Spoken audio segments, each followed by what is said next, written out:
Welcome back. You're watching The Money Show on ET Now.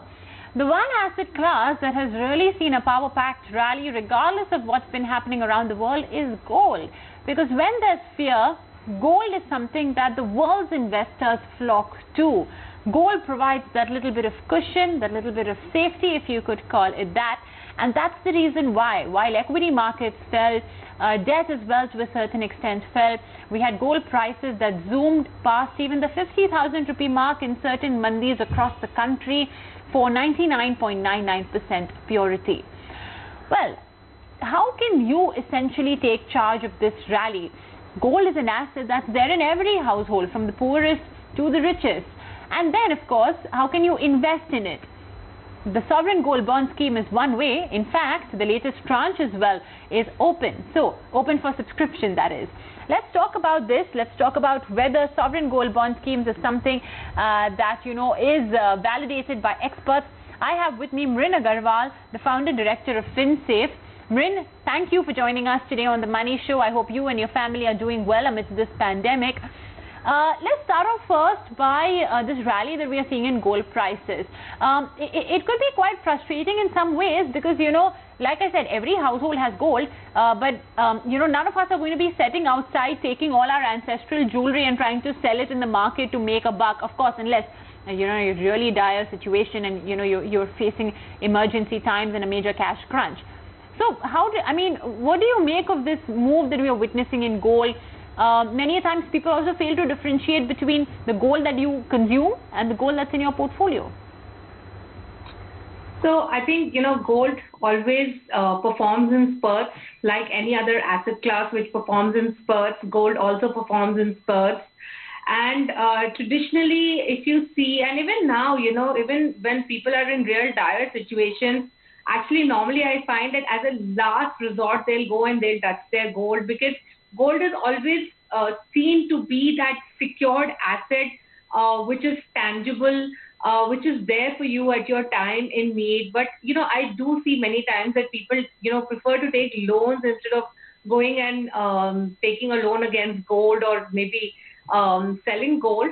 I think from a portfolio perspective, most Indians do hold more than 10 to 15% of gold in their portfolio, which is what is typically recommended. So for them, it's a good time, because if you've got debt funds today, those are doing well. If you've got gold, that's doing well. Equity has picked up as well in the last couple of months. So I think, overall, people's portfolio should be looking really good right now if gold has been used.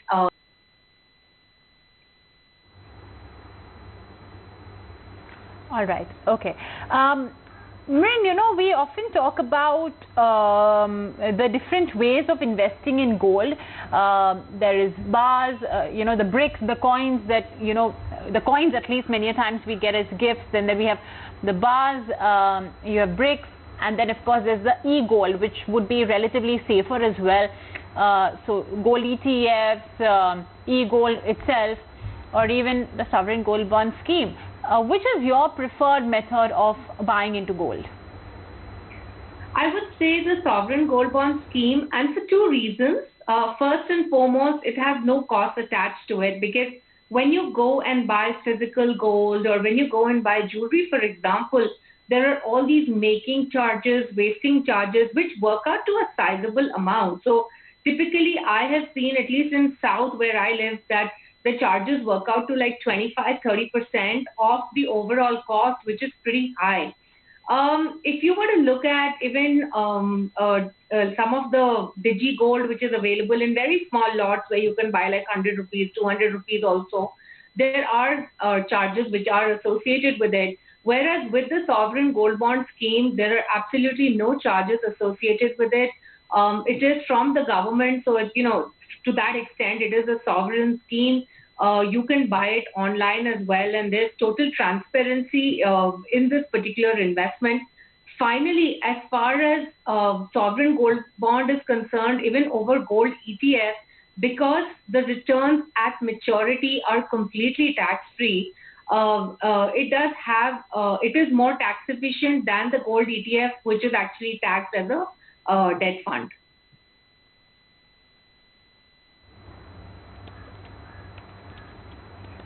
So let's say if somebody does not, I mean, up until now, someone's exposure to gold is limited to what they have lying in their lockers in terms of jewelry and consumables.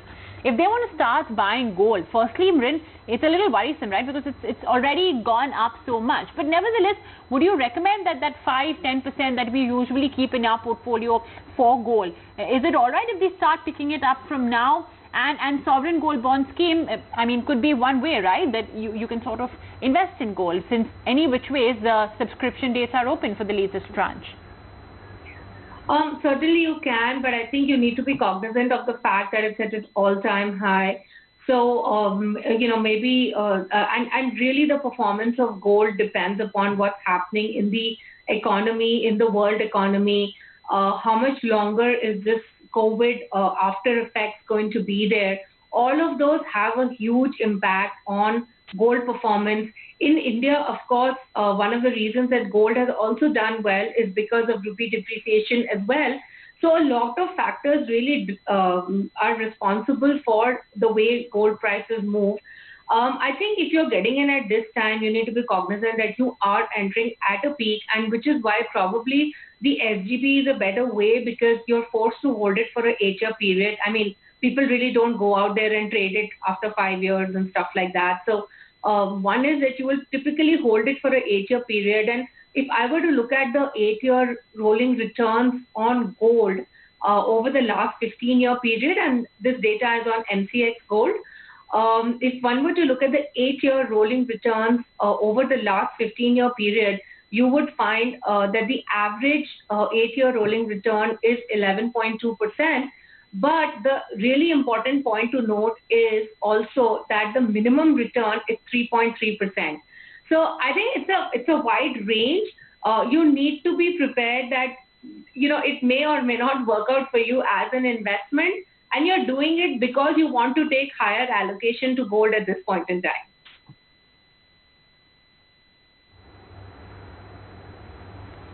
All right. Okay.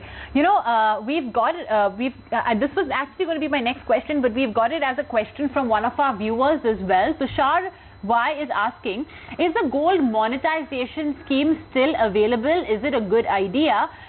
What I understand is that the facility is available only in a few cities. How can people in other cities avail it? A very interesting one, and it's something that will also help monetize, well, not completely, but in a way maybe, monetize all that idle jewelry lying either in your home locker or your bank locker. What's your view, Mrin? So I think the scheme is available through most public sector banks and a lot of private banks as well. So I think it should be available across the cities, but it would be a little bit of a challenge right now because of COVID. So you basically need to go and get the gold valued first, and then you need to go to the bank with the gold. So I'm not sure at this point in time how many banks would be doing these sort of transactions. But just on the gold monetization scheme, I think it's a good scheme if you have physical gold which you're really not going to use and you're clear that you don't want the gold back. I think it's a good scheme to then monetize that gold or convert that gold into an electronic form. So the way the scheme works is that once the valuation is done, they will convert it, and you can decide whether you want to choose the short-term, medium-term, or the long-term scheme. Like the medium-term scheme is 5 to 7 years, and the long-term scheme is 11 to 13 years, I think.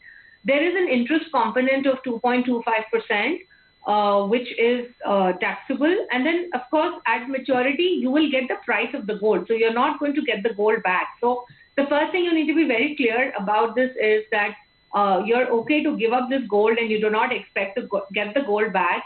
And you're basically, again, betting on the price of gold going up in the medium term or the long term.